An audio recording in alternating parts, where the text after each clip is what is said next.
Hi, I'm Paul. Welcome back to Recycled Model Railways. So, what's going on in this one? Everything wrong. That's what. Tune in and see what was supposed to be an easy, simple job turned into a complete pain in the backside. See you in a sec.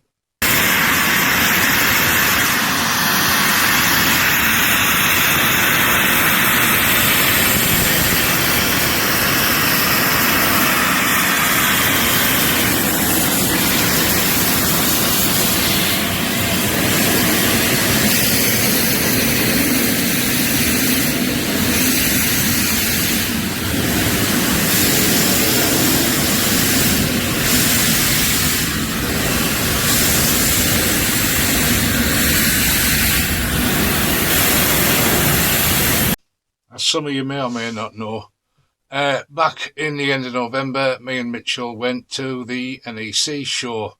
Fantastic show, but for me personally, won't be going back. Way too many people. Really hard to get around. Really difficult to get to the front of a stand to have a look at things. It was enjoyable. It was a nice day out and nice evening out because we stopped in the hotel across the road. But just so many people. So, did I buy anything? I bought a few odds and ends. I didn't buy anything other than the Hornby Christmas train that goes around your tree.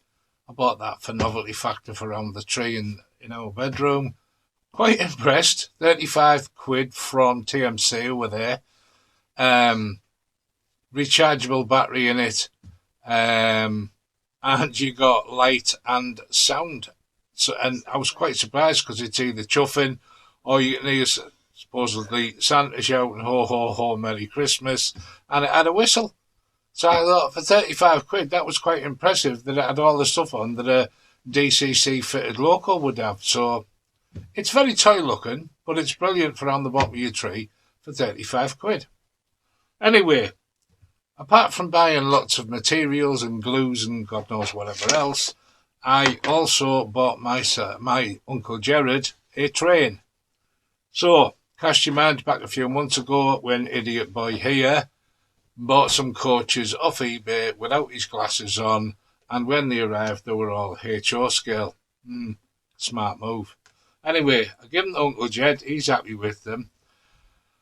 And he didn't have a HO loco to pull them. So he gave me a task.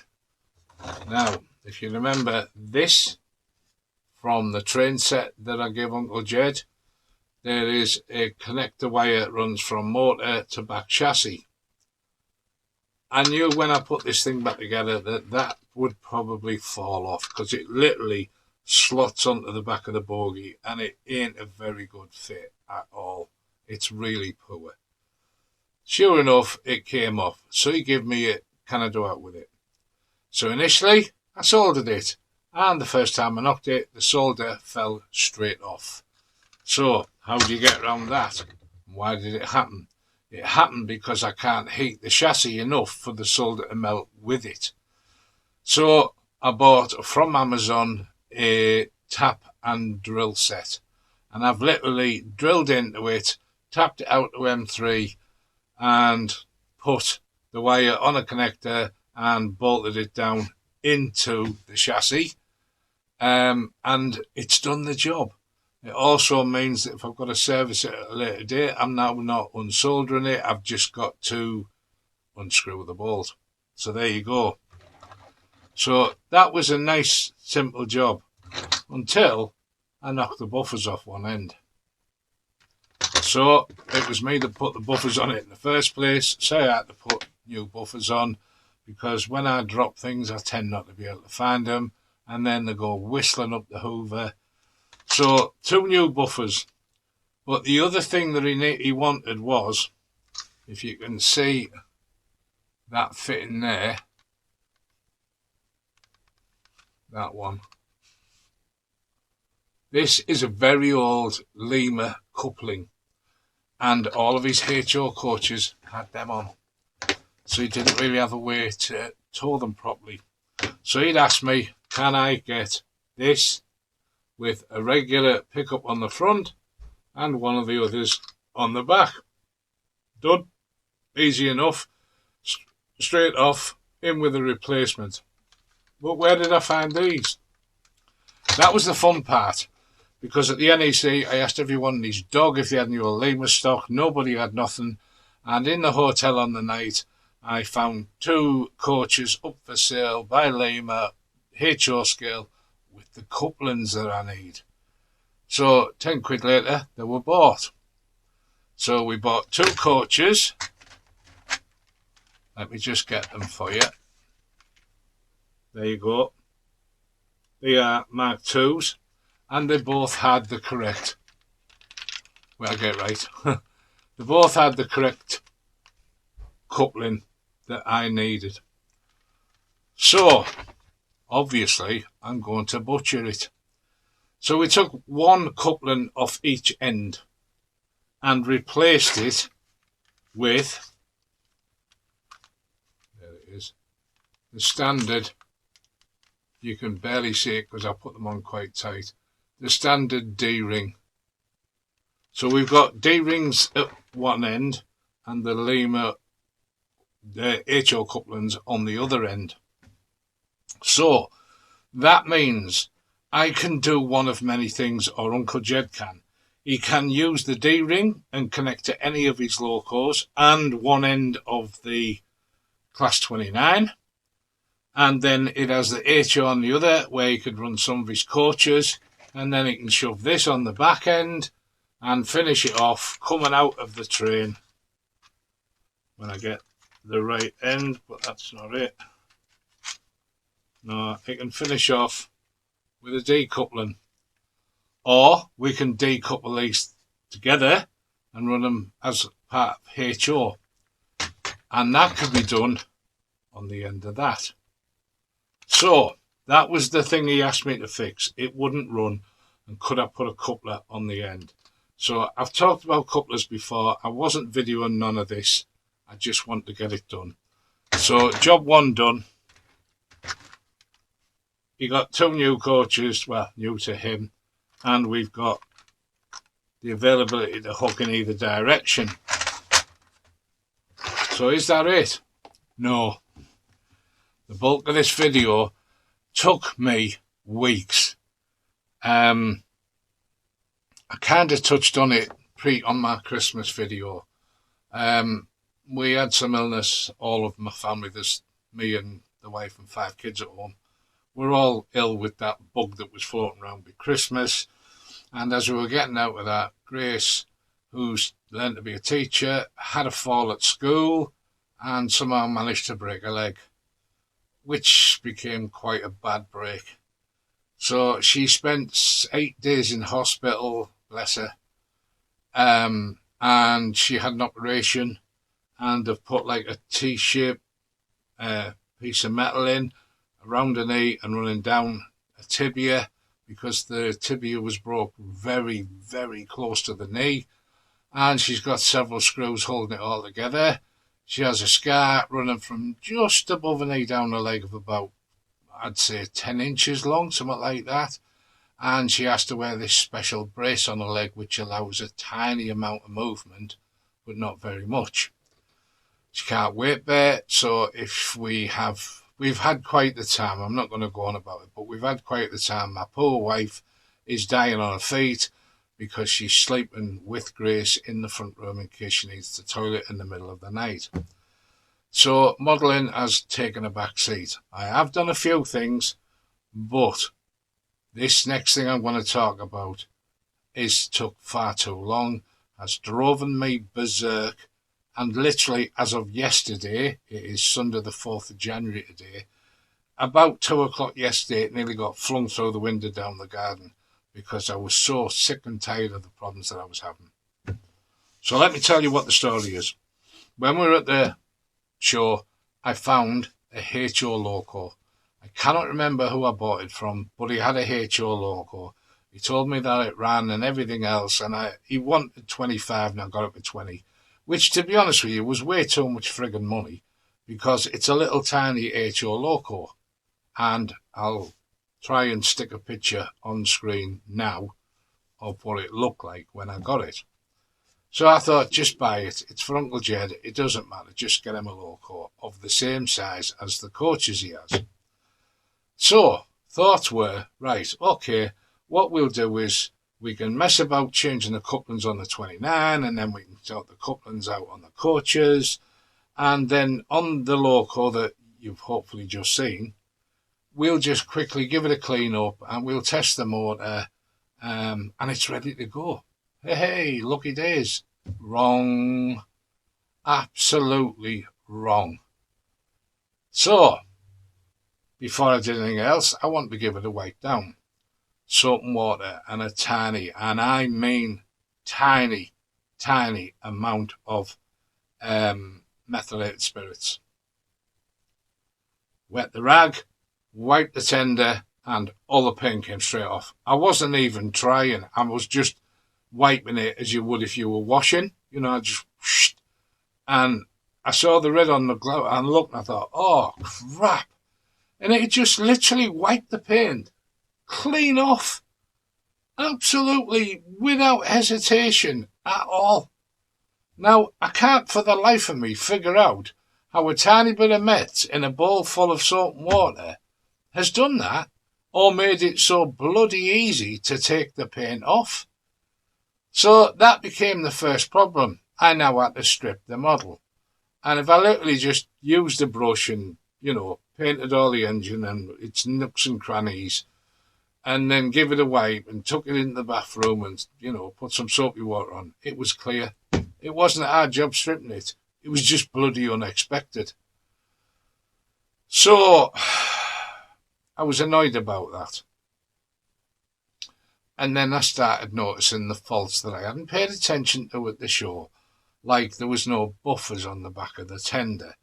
The tie bar wasn't very solid, and later on I found out it was broken. It was just the screw holding it in place.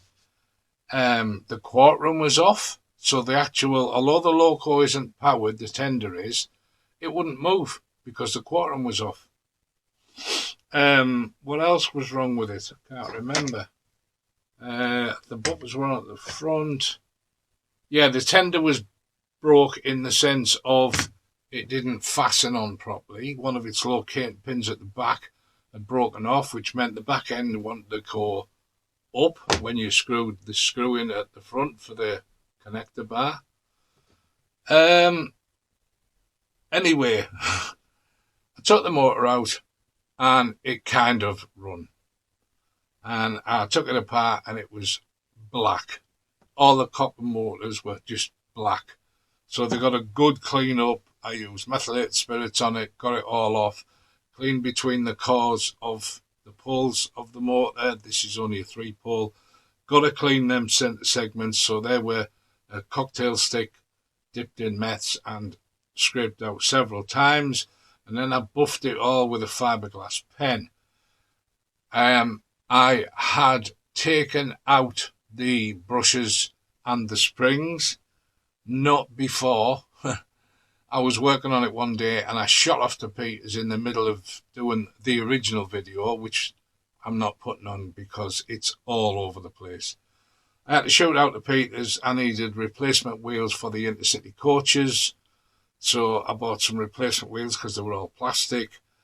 And I bought a pack of Lima bushes for this and Lima traction tyres because I didn't have any but any. Anyway, I took it apart. The bushes were in back to front.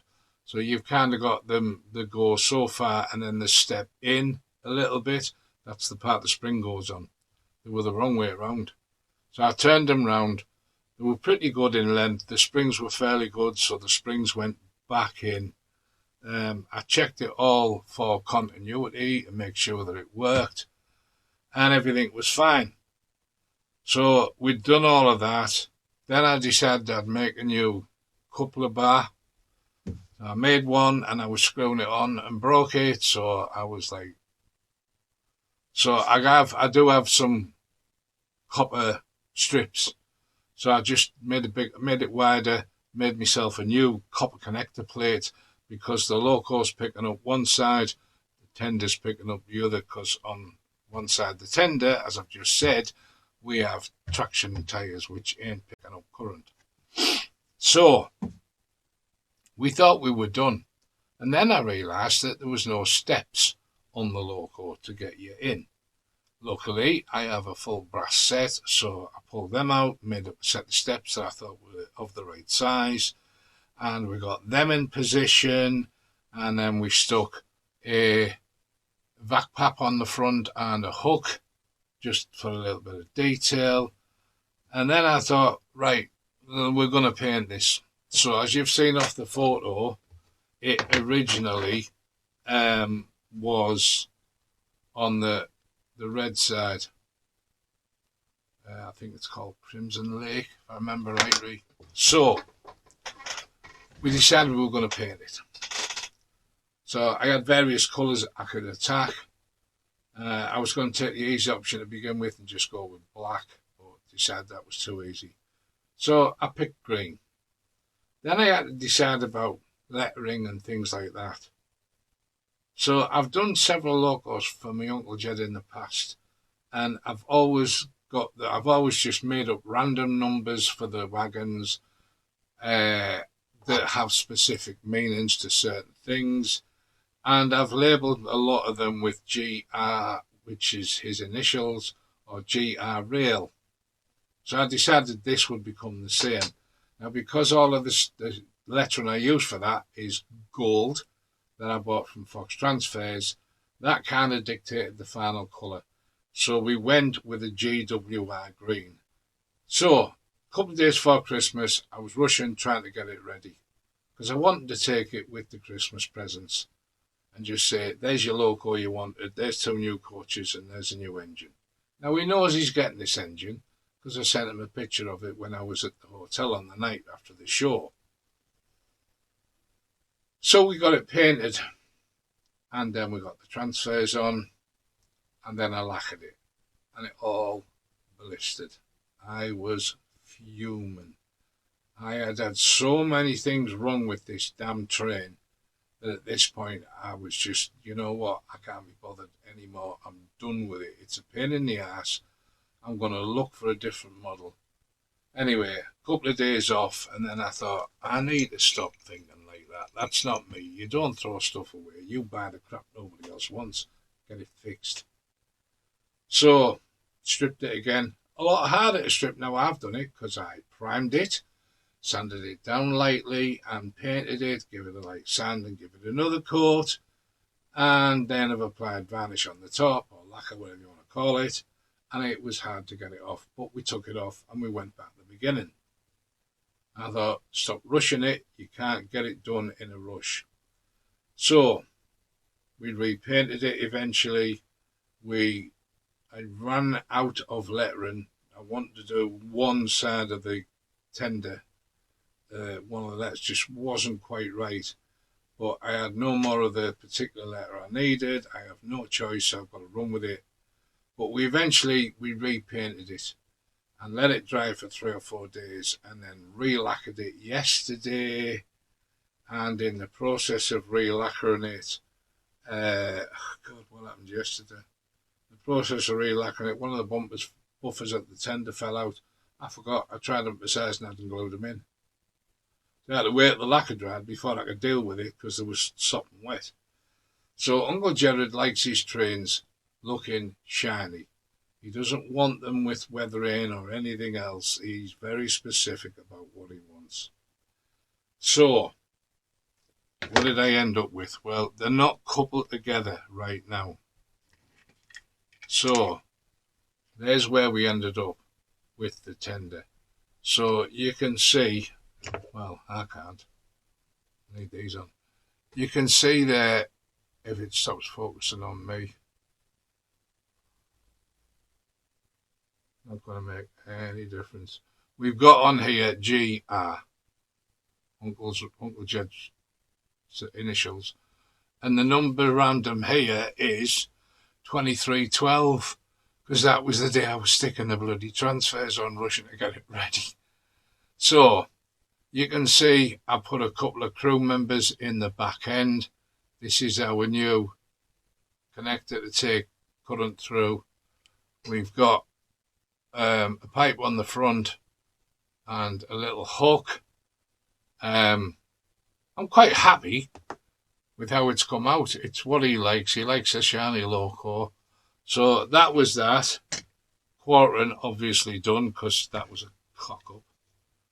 And there's the tender, which has the full title, GR Rail. So fairly basic. Something like this out and about wouldn't have had a lot of decoration. Back end with the bumpers that are fitted. I've managed to, what I've done is I've put a little bit of PVA along here just to bond that body down, because what I found was the connecting screw here was buggered, didn't work. So another one of the jobs I had to do was drill it out a little bit, retap it to an M3, and then it's an M3 that's fixes in there now. So it was 25 quid in total. 25 quid. Well, it was on at 25. I got it for 20. Was it worth it? Absolutely not. And if I knew who it was that sold me it there, I'd have got in touch and kicked off, because it was disgraceful. The quartering's off. The connector was broken. The engine barely ran. There was no buffers. The problems just mounted up. And what stuns me more than anything else is, why on earth did the paint come off so easily? It wasn't like I had a scouring pad. It was just microfiber. Well, yeah, a cloth, a regular run-of-the-mill microfiber cloth, and it just wiped off, which created a whole nother issue for me. So, what's the point of this video? The point of this video is to tell you that things don't always go to plan. So, aside from the family stuff, and I'm with poor Gracie with a leg, and Christmas, and being on call throughout because of the cold weather, you just have to get done what you can get done when you can get done. And yes, there are times where I really genuinely want to throw that model straight out the window and into the bin, because I couldn't be bothered. But I chose it. It's my problem. You just stick with it. Don't give up. If something's fighting you, put it to one side. That's what I did. I put it to one side on the 23rd when it went pear-shaped. And I just thought, you know what? I'm leaving you. And I managed to get, when I was waiting 24th, I had 4 days without being called out, without any work issues, which was nice. And then I was ready to look at it again.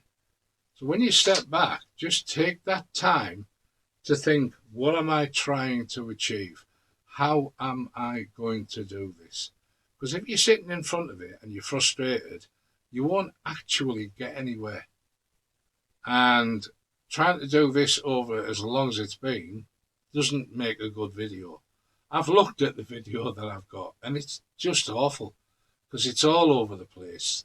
You might have a video and then like a 2-week gap and another little bit and then another it just doesn't flow at all, to be honest. And it was on the crappy old GoPro that I had, which I hate. I bought the GoPro because I was told they were great and this, that and the other. And what's my main issue with it? The battery life.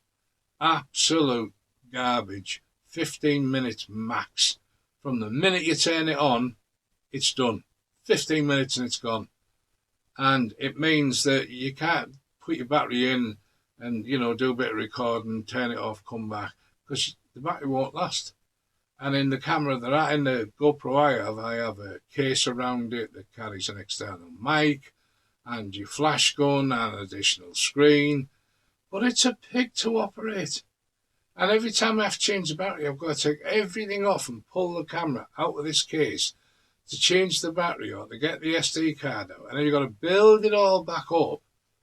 And the day I flew off to Peters, I came back, turned it on, and I just said, right, I've had to go to Peters because I needed this, and it died. And I thought, you know what, fucking camera. So Santa's been nice. He's brought me a new camera, which is watching what you're watching me on right now. I've got a new camera that came with a boom mic on it and this fancy brackety thing that has an external light above it, and it even does infrared. So I was joking with our Mitchell and said to Mitch, let's become ghost hunters. We can switch it to infrared and we can go around watching, pretend we're going to be ghost hunting, as long as we remember to call each other dude. Because every Ghostbusting thing I've watched on YouTube, everyone's dude, dude, dude. Anyway, I digress. So, I hope you've had a lovely Christmas. I hope you had a good New Year. And I hope the rest of the year is going to be great for you. For those of you that are sitting there thinking, what the hell's this? Because you'd started doing a timber yard. I haven't forgotten, and I have got some of that done. I did that in the moments when I wanted to kick this model into touch. So, the horrible red house with the yellow roof that looked American, 90% done. Quite happy with it. But you're not getting to see it now. You'll get it in another video. The loco that I showed you that was just a shell, I found another one that had a chassis with it. So that's had some work done to it. I have found some stuff to make me some trailers to carry wood. The engine shed that only had 2 windows on each side now has 3 along one side and none at all on the other. But we'll explain that in a video. The 2 other sheds, the ones that were made of wood and plastic, they've had some work done to them, shall we say.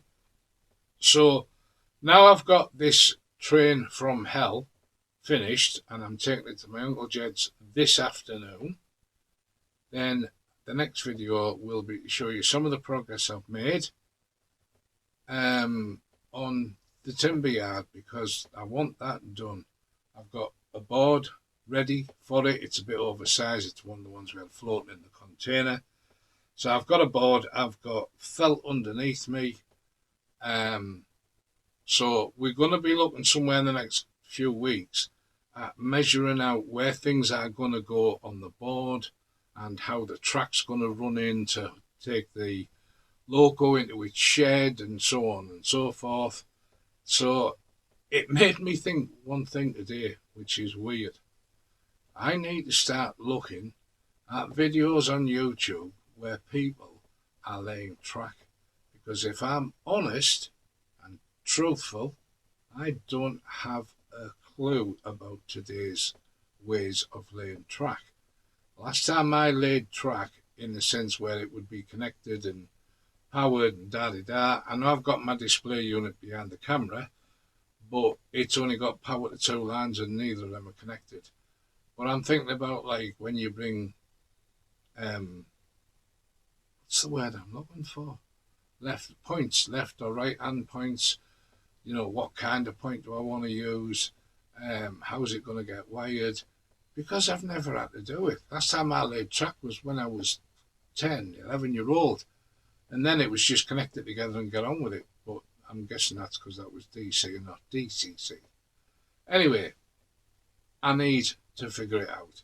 I need to understand which types of points that you want to pick, how they have to be wired, what's the pros, what's the cons. So if any of you guys out there can shed any light on that, it's going to be a fairly simple insertion. I might be looking at a couple of points and 1, 2, 3, 4 lanes. Point 1, 2, point 1, yeah, 4 lines of track. But obviously I need all 4 of the lanes to be isolated from the point. I don't want all of it powered. I want it to be so that, you know, maybe, I don't know how it works. Anyway, either throw some ideas at me, or when I put the board down, and I'm going to see if they still print out, you can still print those Pico paper templates. And I'm going to chuck it down on the board and then sort of say, you're all right, this is where I'm at. Can anybody give me any suggestions? If Failing that, I'll just have to spend time looking on YouTube. But people I know who do or have laid track are quite clever, and I think that generally they think we all understand. I think I'm going to be pretty much looking for the idiot's guide to laying track, and that wouldn't be far from the truth. Anyway, thank you for watching. Sorry you didn't get any footage, but you know, I just want to get this bloody thing done. And if I'm honest with you, if there was footage, it would have been bleep, bleep, bleep, bleep, bleep, bleep, bleep, bleep, because I did nothing but swear all the way through it. And if this loco comes back to me at some point for a service, it's liable to get shot in the bin, and I'm liable to just go and buy another one, because I really can't stand the loco any further. So, next one, back to the timber yard. Thanks for watching, folks. I do appreciate it. Thank you very much, and we will see you in the next one. Bye for now.